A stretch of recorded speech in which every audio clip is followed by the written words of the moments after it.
আসসালামু আলাইকুম প্রিয় দর্শক, অনমঞ্চের আলোচনায় আপনাদের সকলকে আমন্ত্রণ জানাচ্ছি। রাষ্ট্রপতি মোহাম্মদ শাহাবুদ্দিন ১.৫ বছর পর মুখ খুলেছেন। জগদ্দল এক পাথর সরে যাওয়ার পর কোনো রাগঢাক না রেখে সরাসরি বলেছেন অধ্যাপক ইউনূস দফায় দফায় সংবিধান লঙ্ঘন করেছেন। সংবিধান অনুযায়ী নন ডিসক্লোজার এগ্রিমেন্টের বিষয়ে রাষ্ট্রপতিকে জানাতে হলেও অধ্যাপক ইউনূস বরাবরই এড়িয়ে চলতেন বঙ্গভবনের দরবার।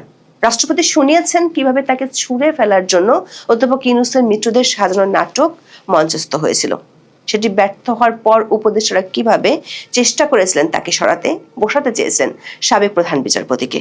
রাষ্ট্রপতির ১.৫ বছরের বন্দি জীবনের গল্পে আছে কিভাবে অধ্যাপক ইউনূস পররাষ্ট্র মন্ত্রণালয় দেশে ও দেশের বাইরে তার সফরগুলো হতে দেয়নি।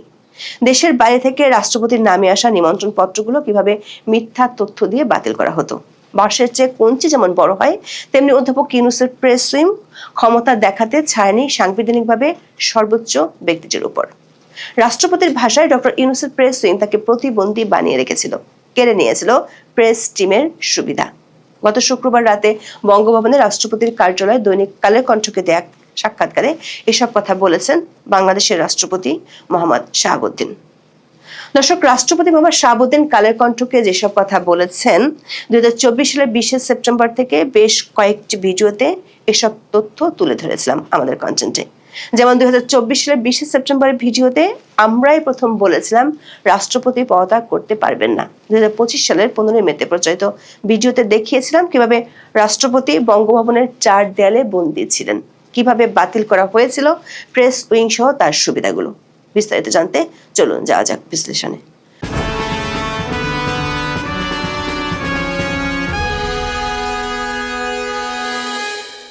কালের কণ্ঠে রাষ্ট্রপতি যে ছবি ছাপা হয়েছে তাতে বোঝা যাচ্ছে বেশ রিল্যাক্স তিনি, যেন ঘাট থেকে বিশাল এক জগদ্দল পাথর নেমে গেছে। কালের কণ্ঠের নির্বাহী সম্পাদক সাক্ষাৎকারের শুরুতে জানতে চেয়েছিলেন রাষ্ট্রপতি কেমন আছেন। জবাবে অধ্যাপক ইউনূসের শাসনের অবসান হয় বাংলাদেশের সাংবিধানিক পদের সর্বোচ্চ ব্যক্তিটির কণ্ঠে ছিল হাঁপ ছেড়ে বাঁচার দীর্ঘশ্বাস। বলেছেন সপ্তাহখানেক ধরে বেশ আছেন তিনি। মুহূর্তে এক রহস্যের হাসি দিয়ে বুঝিয়ে দেন ইউনূসের আমলের 1.5 বছর ধরে বঙ্গভবনের গোপন মবের চেষ্টাগুলোর কথা। বলেছেন ওই 1.5 বছর তিনি কোনো আলোচনায় ছিলেন না, অথচ তাকে নিয়ে চলে নানা চক্রান্ত। এরপরই কথার বোমা ফাটান সবিস্তারে। বলেন দেশের শান্তি শৃঙ্খলা চিরতরে ধ্বংস করার এবং সাংবিধানিক শূন্যতা সৃষ্টি করার অনেক পায়তারা হয়েছে। ইউনূস ও তার বাহিনী এত চেষ্টার পরও কেন সফল হতে পারেনি, এমন প্রশ্নের জবাবে রাষ্ট্রপতি মোহাম্মদ শাহাবুদ্দিন বলেছেন তিনি দৃঢ়চিত্তে তার সিদ্ধান্তে অবিচল ছিলেন বলেই কোনো ষড়যন্ত্র সফল হয়নি। বিশেষ করে অসাংবিধানিক উপায়ে রাষ্ট্রপতিকে উপড়ে ফেলার অসংখ্য ছক ব্যর্থ হয়েছে। ফলে 1.5 বছর বঙ্গভবনের অভিজ্ঞতা যে ভালো তা বলা যাবে না। রাষ্ট্রপতির সংশয় তার উপর দিয়ে যে ঝড় গেছে, এরকম ঝড় সহ্য করার মতো ক্ষমতা অন্য কারো ছিল কিনা তা নিয়ে জানেন না। দর্শক, 2024 সালের 10 সেপ্টেম্বর আমাদের প্রচারিত ভিডিওতে টাইটেল ছিল রাষ্ট্রপতি এখন পদত্যাগ করতে পারবেন না, ছুটিতেও যেতে পারবেন না। ভিডিওতে আমরা দেখিয়েছিলাম সাংবিধানিক সংকট, বিশেষ করে স্পিকার দৃশ্যমান না থাকায় রাষ্ট্রপতির পদত্যাগ এমনকি ছুটিতে যাওয়ার কোনো সুযোগ ছিল না, এমনকি এখনো নেই। দর্শক, অধ্যাপক ইউনূসের মিত্রদের চাওয়া অনুযায়ী বঙ্গভবনের সামনে রাষ্ট্রপতির পদত্যাগের দাবিতে আন্দোলন হয়েছিল। এমনকি গণমাধ্যমের হেডলাইন হয়েছিল রাষ্ট্রপতির চলে যাওয়ার ক্ষেত্র প্রস্তুত। রাষ্ট্রপতি আন্দোলন নামক সেই মব নাটকের সবিস্তার তুলে ধরেছেন সাক্ষাৎকারে। জানালেন 2024 সালের 22 অক্টোবর বঙ্গভবন ঘেরাও হলো, অমুকের দল তমুকের দল, মঞ্চ, ঐক্য, কত কি রাতারাতি সৃষ্টি। এগুলো একই টাইপের লোকজন, সব বিভিন্ন ফোরামে বিভিন্ন নামে। রাষ্ট্রপতির প্রশ্ন, কোথায় তারা এত টাকা তখন পেয়েছিল? রাষ্ট্রপতি মনে করেন সেদিন ব্ল্যাকমেল করা নাটক মঞ্চস্থ করতে চেয়েছিল এক নারীকে দিয়ে বঙ্গভবনের বাইরে নাটকের চেষ্টা হয়েছিল, কিন্তু সফল হতে পারেনি সেনাবাহিনীর 9ম পদাতিক ডিভিশনের জন্য। এরপর রাষ্ট্রপতি সবচেয়ে ভয়ঙ্কর অভিযোগটি করেছেন। বলেছেন গণভবনের মতো বঙ্গভবনও লুট করতে চেয়েছিল। ওই রাতটি ছিল তার জন্য বিভীষিকাময়।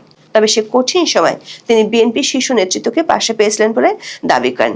বিএনপি তখন সাংবিধানিক সংকট তৈরি হওয়ার আশঙ্কার কারণে রাষ্ট্রপতির পদত্যাগের বিরুদ্ধে অবস্থান নিয়েছিল। প্রশ্ন হলো, অন্তর্বর্তী সরকারের ভিতর থেকে রাষ্ট্রপতি অপসারণের উদ্যোগ কেন নেওয়া হয়েছিল আর কারা এর ইন্ধন জুগিয়েছিল? রাষ্ট্রপতি মনে করেন মূলত আন্দোলনের কিছু নেতার চাপে তাকে অপসারণের উদ্যোগ নেওয়া হয়েছিল। এ বিষয়ে রাজনৈতিক দলগুলো নিজেদের মধ্যে দীর্ঘ আলাপ আলোচনা করে একটি সিদ্ধান্তে আসে। এমনকি অন্তর্বর্তী সরকারও একটা সিদ্ধান্তে এসেছিল, সেটি ছিল রাজনৈতিক দলগুলোকে এক হতে হবে। পরে দেখা গেল এই ইস্যুতে দুটি গ্রুপ হয়ে গেল। গ্রুপে গ্রুপে মিটিং হলো, আলোচনা হলো, তারা বিভিন্ন দল ও জোটের কাছে গেল। তখন এরকম একটা অবস্থা ছিল, যে কোনো মুহূর্তে মেজরিটি হয়ে গেলেই রাষ্ট্রপতিকে বঙ্গভবন ছাড়তে হবে। কিন্তু বিএনপি থেকে উচ্চ পদে আসীন নেতা রাষ্ট্রপতিকে আশ্বস্ত করে বলেছিলেন তারা সাংবিধানিক ধারাবাহিকতা অক্ষুণ্ণ রাখতে চান। কোনো অসাংবিধানিক উপায়ে রাষ্ট্রপতিকে অপসারণের পক্ষে তারা নন। অন্তর্বর্তী সরকারের কিংস পার্টির উদ্যোগটা ব্যর্থ হয়েছিল বিএনপি ও তাদের জোটের কারণে। একটা বৃহত্তর রাজনৈতিক দল যে স্ট্যান্ডটা নিয়েছে সেটাকে সরকার তখন সমর্থন করতে বাধ্য হলো, এমনটাই মনে করেন রাষ্ট্রপতি মোহাম্মদ শাহাবুদ্দিন। তবে ওই দফা ব্যর্থ হয়ে যে রাষ্ট্রপতিকে সরানোর চেষ্টা শেষ হয়ে গিয়েছিল তা কিন্তু নয়। রাষ্ট্রপতি জানিয়েছেন শেষ সময় পর্যন্ত তারা চেষ্টা করে গেছে কিভাবে তাকে উপড়ে ফেলা যায়। রাজনৈতিক পর্যায় থেকে ওই উদ্যোগটা ব্যর্থ হলে খোদ অন্তর্বর্তী সরকারের পক্ষ থেকে নতুন করে এ বিষয়ে পদক্ষেপ নেওয়া হয়। রাষ্ট্রপতি জানিয়েছেন একটা অসাংবিধানিক উপায়ে একজন সাবেক প্রধান বিচারপতিকে নিয়ে এসে তার জায়গায় বসানোর চক্রান্ত করেছে অন্তর্বর্তী সরকার। সরকার পক্ষ থেকে একজন উপদেষ্টা ওই বিচারপতি শরণাপন্ন হয়েছিলেন। তারা ঘণ্টাব্যাপী মিটিং করতেন, তবে ওই বিচারপতি রাজি হননি। দর্শক, রাষ্ট্রপতি ওই উপদেষ্টার নাম না বললেও সেটি ছিলেন সাবেক আইন উপদেষ্টা আসিফ নজরুল। 2024 সালের 22 অক্টোবর আসিফ নজরুল ও তৎকালীন তথ্য উপদেষ্টা নাহিদ ইসলাম তখনকার প্রধান বিচারপতি সৈয়দ রেফাত আহমেদের সাথে আধ ঘন্টা ধরে রুদ্ধদ্বার বৈঠক করেছিলেন। তবে বিচারপতি সৈয়দ রেফাত আহমেদ সরকারের সেই প্রস্তাবে রাজি ছিলেন না। এমন কঠিন সময় মনোবল ঠিক রাখার জন্য কারা সাহস জুগিয়েছিলেন, এমন প্রশ্ন জবাবে বিএনপির সর্বোচ্চ পর্যায়ে আর 3 বাহিনীর সমর্থনের কথা বলেছেন মোহাম্মদ শাহাবুদ্দিন। সশস্ত্র বাহিনীর প্রধান হিসেবে রাষ্ট্রপতির পর্যায় ঠেকাতে চেয়েছিল 3 বাহিনী। এমনকি অন্তর্বর্তী সরকারের ভিতর থেকে আরো একবার যখন রাষ্ট্রপতিকে অপসারণের উদ্যোগ নেওয়া হয়েছিল তখনও ঠেকিয়েছিল 3 বাহিনী। গত বছরের 7 জুলাই আমাদের প্রচারিত ভিডিও টাইটেল ছিল রাষ্ট্রপতি ইস্যুতে যমুনার সাথে সেনা সদরের দূরত্ব কি বাড়ছে। রাষ্ট্রপতি মনে করেন কূটনৈতিক মহল থেকেও তাকে অপসারণ করার বিষয়ে নেতিবাচক অবস্থান ছিল। দর্শক, এরপর সাক্ষাৎকারে রাষ্ট্রপতি এমন কিছু কথা বলেছেন যেগুলো অধ্যাপক ইউনূসের কর্মকাণ্ডকে শুলে চড়ানোর জন্য যথেষ্ট। অন্তর্বর্তী সরকার তার 559 দিনের শাসনামলে ঝড়ের বেগে 132টি অধ্যাদেশ জারি করেছিল। তার সবগুলো অন্তর্বর্তী সরকারকে জারি করতে হয়েছিল রাষ্ট্রপতির প্রদত্ত ক্ষমতা বলেই। অথচ সেই রাষ্ট্রপতি অধ্যাপক ইউনূসের বিদায় মাত্র 6 দিনের মাথায় বলছেন অনেক অধ্যাদেশ করার কোনো কারণই ছিল না। অধ্যাপক ইউনূস, যিনি সংবিধান রক্ষার শপথ নিয়ে প্রধান উপদেষ্টা হয়েছিলেন, তিনি সংবিধানের কোনো বিধান মেনে চলেননি এমন ভয়ঙ্কর অভিযোগ করেছেন রাষ্ট্রপতি। রাষ্ট্রপতি উদাহরণ দিয়ে বুঝিয়ে দিয়েছেন কিভাবে অধ্যাপক ইউনূস সংবিধানকে বুড়ো আঙ্গুল দেখিয়েছিলেন। সংবিধানে বলা আছে প্রধানমন্ত্রী কিংবা প্রধান উপদেষ্টা যখনই বিদেশ সফরে যাবেন সেখান থেকে ফিরে এসে রাষ্ট্রপতির সঙ্গে দেখা করবেন, জানাবেন কি আলোচনা হলো, কি হলো, কোনো চুক্তি হলো কিনা, কি ধরনের কথাবার্তা হলো। এটা রাষ্ট্রপতিকে লিখিতভাবে অবহিত করার কথা। কিন্তু অধ্যাপক ইউনূস তার 15 বার বিদেশ সফরের কোনো বারই তা করেননি, যাননি রাষ্ট্রপতির কাছে। দর্শক, 2024 সালের 5 অক্টোবর আমাদের প্রচারিত ভিডিওর টাইটেল ছিল ডক্টর ইউনূস দা হরফুল মাওলা, রাষ্ট্রপতিকে কেন এড়িয়ে যাচ্ছেন বারবার। ওই ভিডিওতে আমরা দেখিয়েছিলাম কিভাবে অধ্যাপক ইউনূস সংবিধানের 48 অনুচ্ছেদকে পদে পদে লঙ্ঘন করেছিলেন। রাষ্ট্রপতি বলেছেন নির্বাচনের মাত্র 3 দিন আগে অধ্যাপক ইউনূস যুক্তরাষ্ট্রের সাথে যে নন ডিসক্লোজার এগ্রিমেন্ট করেছেন সে সম্পর্কে তাকে কিছু জানায়নি ইউনূসের সরকার। মোহাম্মদ শাহাবুদ্দিন বলেছেন সাংবিধানিক বাধ্যবাধকতা হিসেবে আগের সরকার এ ধরনের চুক্তির বিষয়ে রাষ্ট্রপতিকে জানাতেন, কিন্তু অন্তর্বর্তী সরকার মৌখিক কিংবা লিখিত কোনোভাবে রাষ্ট্রপতিকে এই গোপন চুক্তির বিষয়ে জানাননি। শুধু শেষের এই চুক্তি কেন, অধ্যাপক ইউনূস বরাবরই রাষ্ট্রপতি মোহাম্মদ শাহাবুদ্দিনকে এড়িয়ে চলতেন, বলা ভালো ইগনোর করতেন। রাষ্ট্রপতি অভিযোগ করেছেন প্রধান উপদেষ্টা তার সঙ্গে সমন্বয় করেননি। অধ্যাপক ইউনূস নিজের এবং নিজের সহকর্মীদের শপথের প্রয়োজন ছাড়া কখনোই বঙ্গভবনে যাননি। রাষ্ট্রপতি অভিযোগ করেছেন 2 বার রাষ্ট্রপতির বিদেশ যাওয়া আটকে দিয়েছিলেন মোহাম্মদ ইউনূস। এর একটি ছিল কসাবো, অন্যটি ছিল কাতারে। কাতারের আমিরের দাওয়াতে, যেখানে রাষ্ট্রপতি ছাড়া অন্য কেউ যাওয়ার সুযোগ নেই, সেই দাওয়াতে যেতে দেওয়া হয়নি মোহাম্মদ শাহাবুদ্দিনকে। পররাষ্ট্র মন্ত্রণালয় থেকে উল্টো তার দপ্তরের ড্রাফট পাঠানো হয়েছিল, যেখানে লেখা ছিল রাষ্ট্রপতি ভীষণ ব্যস্ত বলে তিনি যেতে পারছেন না। রাষ্ট্রপতি বলেছেন এটি ছিল পররাষ্ট্র মন্ত্রণালয়ের শিষ্টাচার বহির্ভূত অধ্যত্বপূর্ণ আচরণ। ভবিষ্যতে যাতে এই ধরনের অপরাধ না করা হয় সে বিষয়ে পররাষ্ট্র উপদেষ্টাকে চিঠিও দিয়েছিলেন রাষ্ট্রপতি, তবে সে চিঠির উত্তর পাননি তিনি। প্রশ্ন হলো, কেন রাষ্ট্রপতিকে বিদেশ সফরে যেতে দিতে এত অনীহা ছিল অধ্যাপক ইউনূসের? রাষ্ট্রপতি বলেছেন অন্তর্বর্তী সরকার চায়নি কোথাও তার নাম আসুক, তাকে একদম অন্ধকারে ফেলে রাখার চেষ্টা করেছে। শুধু বিদেশে নয়, দেশের কোনো অনুষ্ঠানেও তাকে যেতে দেওয়া হয়নি। বিশেষ করে বিশ্ববিদ্যালয়গুলোতে সমাবর্তন অনুষ্ঠানে রীতি অনুযায়ী রাষ্ট্রপতির যাওয়ার কথা, সেটিও তারা আটকে দেয়। প্রসঙ্গক্রমে রাষ্ট্রপতি আরো একবার তুলে ধরেছেন বিদেশি মিশনগুলোতে তার ছবি নামানোর সেই অপমানজনক ঘটনার কথা। নাম উল্লেখ না করে তিনি বলেছেন একদিন হঠাৎ করে কোন একজন উপদেষ্টা বিদেশ ভ্রমণে গেছেন, সেখানে বাংলাদেশ হাই কমিশনের রাষ্ট্রপতির ছবি লাগানো আছে দেখে তেলে বেগুনে জ্বলে উঠেছিলেন সেই উপদেষ্টা। তারপর এক রাতের মধ্যে সারা পৃথিবীর হাই কমিশন থেকে রাষ্ট্রপতির ছবি নামিয়ে ফেলা হয়। শুধু অধ্যাপক ইউনূস কিংবা পররাষ্ট্র মন্ত্রণালয় নয়, প্রধান উপদেষ্টার প্রেস উইং যে রাষ্ট্রপতির উপর ছড়ি ঘোরাতো সেটিও মোহাম্মদ শাহাবুদ্দিন তুলে ধরেছেন সাক্ষাৎকারে। দর্শক, গত বছরের 15 মে আমাদের প্রচারিত ভিডিও টাইটেল ছিল রাষ্ট্রপতি শাহাবুদ্দিন কি বঙ্গভবনের 4 দেয়ালে বন্দী, প্রেস উইং সহ অনেক সুবিধা বাতিল।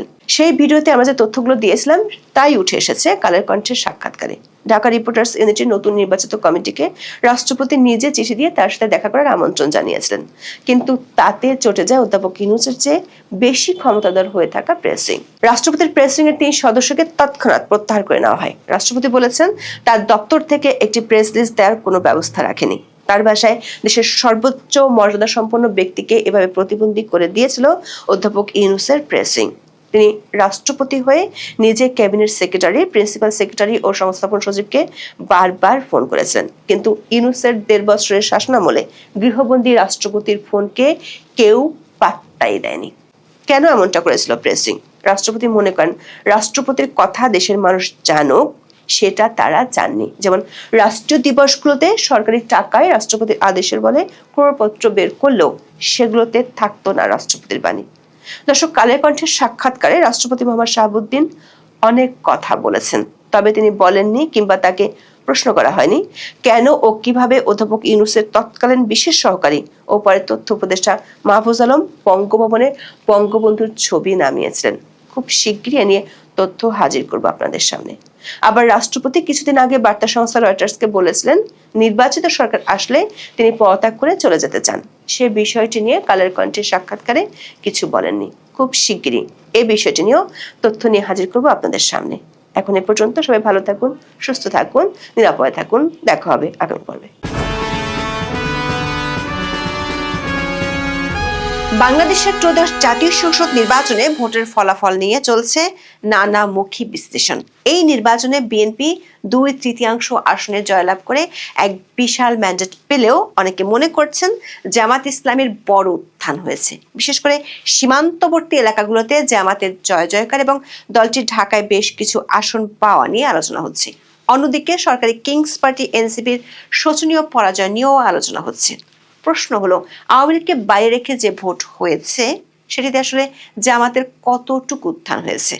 আমাদের বিশ্লেষণ হলো নির্বাচনকে কেন্দ্র করে দুটি সিদ্ধান্ত অন্য রকম ভাবে নিলে জামাতের জন্য এই ভোটের ফলাফল অন্য রকম হতে পারত। সেই দুটো বিষয় কি এবং সেগুলো কিভাবে প্রভাব রেখেছে এবং রাখতো তা নিয়ে জানতে চলুন যাওয়া যাক বিশ্লেষণে।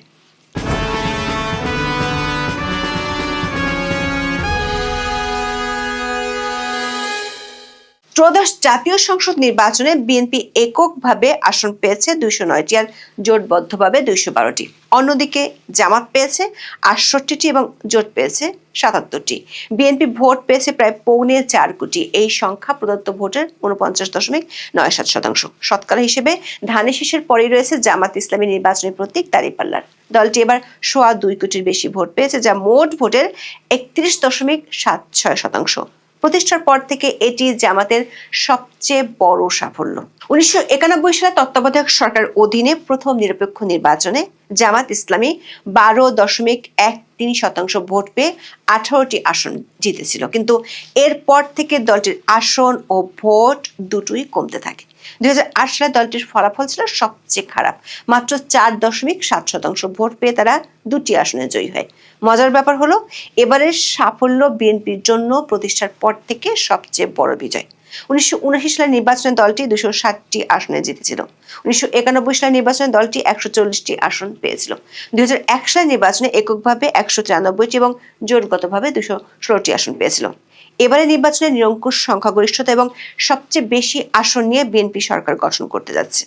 বিশ্লেষণে দেখা যাচ্ছে জামাত ইসলামের আসন ও ভোট দুটোই বেড়েছে, কিন্তু আসন ভিত্তিক যে সাফল্য সেটি অঞ্চল ভিত্তিক। বিশেষ দিক হলো সীমান্তবর্তী এলাকার আসনগুলোতে দলটির বড় আকারের বিজয়। নির্বাচনের আগে থেকেই ধারণা করা হচ্ছিল উত্তর ও দক্ষিণবঙ্গে ভালো করবে জামাত। ফলাফলও দেখা গেল খুলনা, রংপুর ও রাজশাহী বিভাগে জামাত পরিষ্কারভাবে ভালো ফল করেছে। সবচেয়ে ভালো করেছে খুলনায়, 36টি আসনের মধ্যে 25টি জিতেছে তারা। রংপুরের 33টির মধ্যে 16টি এবং রাজশাহীর 39টির মধ্যে 11টি আসন জিতেছে। জামাতের জয় পাওয়া আসনগুলোর বেশিরভাগই ভারতীয় সীমান্তের কাছাকাছি। নির্বাচনের ফলাফল বিশ্লেষণ করে দেখা যায় রংপুর বিভাগের 17টি ভারত সীমান্তবর্তী আসনের মধ্যে 14টি নিজেদের দখলে রেখেছে জামাত ইসলামী। রাজশাহী, খুলনা ও সিলেট বিভাগের ক্ষেত্রেও সীমান্ত সংলগ্ন আসনগুলোর নিজেদের প্রাধান্য বজায় রাখে দলটি। দলীয়ভাবে তারা যে 68টি আসন পেয়েছে তার 21টি সীমান্তবর্তী এলাকা। সিলেটের একটি সীমান্তবর্তী আসনে জয় পেয়েছে জামাত জোটের দল খেলাফত মজলিস। নির্বাচনে রাজশাহী বিভাগের মধ্যে চাঁপাইনবাবগঞ্জের 4টি আসনেই জয় পেয়েছে জামাত। সব আসনের সঙ্গী রয়েছে ভারতের সীমান্ত। এর বাইরে দলটি জয় পেয়েছে সীমান্তবর্তী নওগাঁ 2, জয়পুরহাট 1 আসনে। কুড়িগ্রামের 4টি আসনের সবগুলোই জিতেছে জামাত। এই আসনগুলোর অবস্থানও সীমান্তবর্তী এলাকায়। বাকি আসনগুলো দলটি পেয়েছে মেহেরপুর, চুয়াডাঙ্গা, ঝিনাইদহ, যশোর ও সাতক্ষীরার সীমান্তবর্তী এলাকায়। খুলনা বিভাগের 36টি আসনের মধ্যে 25টিতে জয়ী হয়েছে বাংলাদেশ জামাত ইসলামী। খুলনা বিভাগের সীমান্তবর্তী জেলা যশোরের 6টি আসনের মধ্যে শুধু যশোর 3 ছাড়া বাকি 5 আসনই জয়লাভ করেছে জামাত। সীমান্তবর্তী সাতক্ষীরায় ভরাডুবি হয়েছে বিএনপির। জেলার 4টি আসনে বিএনপি প্রার্থীদের পরাজিত করে জামাত মনোনীত দাঁড়িপাল্লা প্রতীকের প্রার্থীরা বিজয়ী হয়েছেন। অনেক বিশ্লেষক মনে করছেন ভারতীয় এই সীমান্তবর্তী আসনগুলোতে ভারত বিরোধী মনোভাবের কারণে জামাত বেশ ভালো করেছে। আমাদের বিশ্লেষণ হলো এসব সীমান্তবর্তী এলাকায় আগে থেকে জামাতের অবস্থান ভালো। বিশেষ করে পশ্চিমবঙ্গের সীমান্তবর্তী এলাকায় ঐতিহাসিকভাবে জামাত নির্বাচনে সেই 1970 সাল থেকে বেশ সাফল্য দেখিয়েছে। 1970 সালের নির্বাচনে জামাত ইসলামী জাতীয় পরিষদে মাত্র একটা আসন পেলেও রাজশাহী অঞ্চলে 20% ভোট পেয়েছিল। মোট ভোটের 10% পেয়েছিল জামাত, যদিও ওই সময়ে কাগজে কলমে বড় দল ছিল ন্যাশনাল আর্মি পার্টি। আবার 1991 সালের নির্বাচনে সাতক্ষীরার 6টি আসনের মধ্যে 5টি পেয়েছিল জামাত। এই অঞ্চলগুলোতে 47-এর দেশভাগের পর থেকে পশ্চিমবঙ্গ ভারতের অন্য অঞ্চল থেকে মাইগ্রেট করে আসা জনগোষ্ঠীর ভোট এক্ষেত্রে ভূমিকা রেখেছে। আবার উত্তরবঙ্গ, বিশেষ করে রংপুর বিভাগের ক্ষেত্রে দলটি নিজেদের জয় নিশ্চিত করার জন্য মাঠে নামতে দেয়নি জাতীয় পার্টিকে। রংপুর বিভাগের ক্ষেত্রে এটা স্পষ্ট যে ঐতিহ্যগতভাবে জাতীয় পার্টির ভোটারদের একটি বড় অংশ এবার জামাতের দিকে ঝুঁকেছে। এর একটা বড় কারণ হলো জাতীয় পার্টি যে ডানপন্থার মিশেলে জাতীয়তাবাদী রাজনীতি করে তার সঙ্গে জামাতের রাজনীতির অনেকটা মিলে যায়। প্রতিষ্ঠার পর এবারে প্রথম জাতীয় পার্টি একটি আসনও পায়নি। আবার দক্ষিণবঙ্গ ও রাজশাহী যেসব আসনে বিএনপি পরাজিত হয়েছে তার অনেকগুলোই দলটির ঐতিহ্যবাহী ঘাঁটি হিসেবে পরিচিত। এসব আসনে হারার পিছনে বড় একটি কারণ হলো দলটির বিদ্রোহী প্রার্থী। আবার এখনকার অনেক আসনে প্রথাগত আওয়ামী লীগের যেসব ভোটার এবার ভোট দিয়েছেন তাদের একটা অংশ জামাতকে ভোট দিয়েছেন, কারণ এসব অঞ্চলে আওয়ামী লীগের নেতারা বিএনপির হাতে বেশি নির্যাতিত হয়েছে। সীমান্ত এলাকাগুলোতে জামাত ইসলামের ভালো করার পিছনে আরো একটি কারণ আছে। অতীতের অনেকগুলো নির্বাচনের ফলাফল বিশ্লেষণ করলে দেখা যায় যেসব এলাকায় সাক্ষরতার হার তুলনামূলক কম এবং দারিদ্র্যের হার বেশি সেখানে ধর্মীয় ভাবাদর্শ ভিত্তিক দলগুলো ভালো ফলাফল করে। বাংলাদেশের প্রেক্ষাপটে জামাতের ক্ষেত্রেও এটি কার্যকর হয়েছে। গবেষণায় দেখা গেছে রাজনৈতিক সাক্ষরতা বাংলাদেশের গ্রামীণ এবং পিছিয়ে পড়া এলাকায় অত্যন্ত কম। যখন ভোটাররা প্রার্থীদের শিক্ষাগত যোগ্যতা বা দীর্ঘমেয়াদী অর্থনৈতিক নীতি বুঝতে ব্যর্থ হন তখন তারা পরিচিত ধর্মীয় প্রতীক বা আদর্শের দিকে ঝোঁকেন। জামাত তাদের বক্তব্যে ধর্মের আবেগপূর্ণ ব্যবহার করে এই সহজ সরল ভোটারদের মন জিতেছে। এসব এলাকায় বিএনপি দেখেছি, আওয়ামী লীগ দেখেছি, এবার জামাতকে দেখি। এই স্লোগান বেশ কাজে দিয়েছে। জামাতের অঞ্চল ভিত্তিক সাফল্যের আরেকটি বিশেষ দিক হলো ঢাকা মহানগরের দলটি প্রথমবারের মতো উল্লেখ করার মতো সাফল্য পেয়েছে। অতীতে কখনোই জামাত ঢাকার কোনো আসন পায়নি। এবারের নির্বাচনে ঢাকা মহানগরের 15টি আসনের মধ্যে 6টিতেই জামাত জোট জিতেছে। হেরে যাওয়া আসনগুলোর কয়েকটিতে ভোট ব্যবধান খুবই সামান্য। বিশ্লেষকদের কেউ কেউ মনে করেন এনসিপির সঙ্গে জোট করায় তরুণ ভোটারদের একটা বড় সমর্থন জামাত পেয়ে থাকতে পারে। তবে অন্য একটি পক্ষ মনে করেন এনসিপির সাথে জোট করায় জামাত আওয়ামী লীগের ভোট অনেক কম পেয়েছে। আবার গত 1.5 বছরে বিএনপির বিরুদ্ধে ওঠা চাঁদাবাজির অভিযোগও ভোটারদের একটা অংশকে জামাতের দিকে ঝুঁকিয়েছে। তবে এর চেয়ে বড় ভূমিকা রেখেছে জামাতের একটি কৌশল, সেটি হলো ভোটার মাইগ্রেশন। ঢাকার কিছু নির্দিষ্ট আসনে জামাত ইসলামী দেশের অন্য জায়গা থেকে ভোটার নিয়ে এসেছে। জামাত জোটের সাফল্যের আরেকটি গোপন দিক হলো পোস্টাল ভোট। বেশিরভাগ আসনে পোস্টাল ভোট বেশি পেয়েছে জামাত জোটের প্রার্থীরা। আমাদের বিশ্লেষণ হলো জামাতের এই সাফল্য এবং পুরো নির্বাচনের ফলাফল অন্য রকম হতে পারত যদি দলটি নির্বাচনের আগে দুটি সিদ্ধান্ত ভিন্নভাবে নিত। এর 1 নম্বরটি হলো আওয়ামী লীগের নিষেধাজ্ঞা, দ্বিতীয়টি হলো ভোট কেন্দ্রে মোবাইল ব্যবহার করতে না দেওয়ায় ইসির সিদ্ধান্তের বিরোধিতা করা। অন্ততপক্ষে 10টি জেলার তথ্য পেয়ে আমরা নিশ্চিত হয়েছি স্থানীয়ভাবে আওয়ামী লীগের অনেক নেতাকর্মী ভোট দেওয়ার ছবি তুলে সেটি বিএনপি নেতাদের দেখাতে হয়েছে। নির্বাচন কমিশন যখন ভোট কেন্দ্রে মোবাইল ব্যবহারের নিষেধাজ্ঞা দেয় তখন জামাত জোট এর বিরোধিতা করেছিল। অথচ এই মোবাইলের ব্যবহার বিএনপির পক্ষে বেশি কাজে দিয়েছে ভোটের দিন। এর মাধ্যমে তারা নিষিদ্ধ হতে পেরেছে আওয়ামী লীগের ভোটাররা তাদের ভোট দিয়েছে কি না। যদি ভোট কেন্দ্রে মোবাইল ব্যবহার করা না যেত তাহলে বিএনপির ভোট 10 থেকে 15% কমে গেলে অবাক হওয়ার কিছুই থাকতো না। প্রশ্ন হলো আওয়ামী লীগ যদি নির্বাচনে অংশ নিতে পারত তাহলে কি জামাতের কোনো লাভ হতো? 2008 সালে যে নির্বাচনটিতে সব দল অংশ নিয়েছিল সে নির্বাচনে আওয়ামী লীগ ভোট পেয়েছিল 48%-এরও বেশি। বরাবরই বাংলাদেশে আওয়ামী লীগের ভোটের হার বাড়তে দেখা গেছে, এমনকি আসনের দিক থেকে দলটির ভরাডুবি হলো। ভোট কাস্টিং এর যে হার তাতে স্পষ্ট আওয়ামী লীগের 30 থেকে 40% ভোট ব্যাংকের বড় একটি অংশ ভোট দিতে যায়নি। তারপর দুটি কারণে আওয়ামী লীগ ও সুইং ভোটারদের একটি উল্লেখযোগ্য অংশ ভোট দিতে গিয়েছে। এর মধ্যে আছে সংখ্যালঘু ভোটাররা। এর একটি হলো জামাত ঠেকাও, আরেকটি হলো স্থানীয়ভাবে বিএনপির চাপে বাধ্য হয়ে তারা ভোট দিতে গিয়েছিল। আমাদের বিশ্লেষণ হলো যদি আওয়ামী লীগকে নির্বাচনে অংশ নিতে দেওয়া হতো তবে ত্রয়োদশ জাতীয় সংসদ নির্বাচনের ফলাফল ও সমীকরণ বর্তমানের মতো হতো না। আওয়ামী লীগ অংশ নিলে ভোটগুলো অন্তত 3টি প্রধান ব্লকে ভাগ হয়ে যেত। সেক্ষেত্রে বিএনপি কখনোই 212টি আসন পেত না। সেক্ষেত্রে যদি বিএনপির জামাত জোট না করতো তাহলে আওয়ামী লীগের শক্তিশালী 40% ভোট ব্যাংকের কারণে অনেক আসনে বিএনপি ও জামাতের প্রার্থীরা অল্প ভোটের ব্যবধানে পরাজিত হওয়ার সম্ভাবনা থাকতো। সবচেয়ে বেশি ভোট হারাতো বিএনপি। তখন জামাত ঠেকাও রব উঠতো না। আওয়ামী লীগের ভোটাররা বিএনপিকে ভোট দেওয়ার চেয়ে তাদের নিজস্ব প্রার্থীকে ভোট দিতে বেশি স্বাচ্ছন্দ্য বোধ করত। আবার বিএনপি ও আওয়ামী লীগ দুই দলে নিজেদের বিরোধিতায় লিপ্ত থাকতো। জামাত ইসলামের বিরুদ্ধে স্বাধীনতার বিরোধিতা ও নারী স্বাধীনতা নিয়ে যেসব অভিযোগ আছে সেগুলো অত বেশি প্রচার হতো না, বরং আওয়ামী লীগ দেখেছি, বিএনপি দেখেছি, এবার জামাতকে দেখি, এই প্রচারণা অনেক বেশি এস্টাবলিশ হয়ে যেত।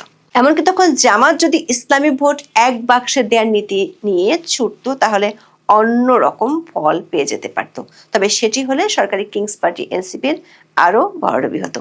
আল জাজিরার বিশ্লেষণে বলা হয়েছে এনসিপির বিশ্বাসঘাতকতার জবাব তরুণরা দিয়েছে ব্যালটের মাধ্যমে। সারা দেশে সাংগঠনিক তৎপরতা চালানোর জন্য অধ্যাপক ইউনূস এনসিপিকে সেনাবাহিনী, পুলিশ, র্যাব সবই দিয়েছিল, কিন্তু শেষ পর্যন্ত দলটিকে জোট করতে হয় সাম্প্রদায়িক জামাত ইসলামীর সাথে। এ নিয়ে দলটিতে ভাঙন ধরেছে। যেটি আছে সেটি পরিচিত হচ্ছে জামাতের বি টিম হিসেবে। আল জাজিরার বিশ্লেষণে বলা হয়েছে গত ডিসেম্বর মাসে বাংলাদেশ জামাত ইসলামীর সঙ্গে জোট করার সিদ্ধান্তই তাদের ভোট কমে যাওয়ার অন্যতম কারণ। এখন এ পর্যন্ত। সবাই ভালো থাকুন, সুস্থ থাকুন, নিরাপদে থাকুন। দেখা হবে আগামী পর্বে।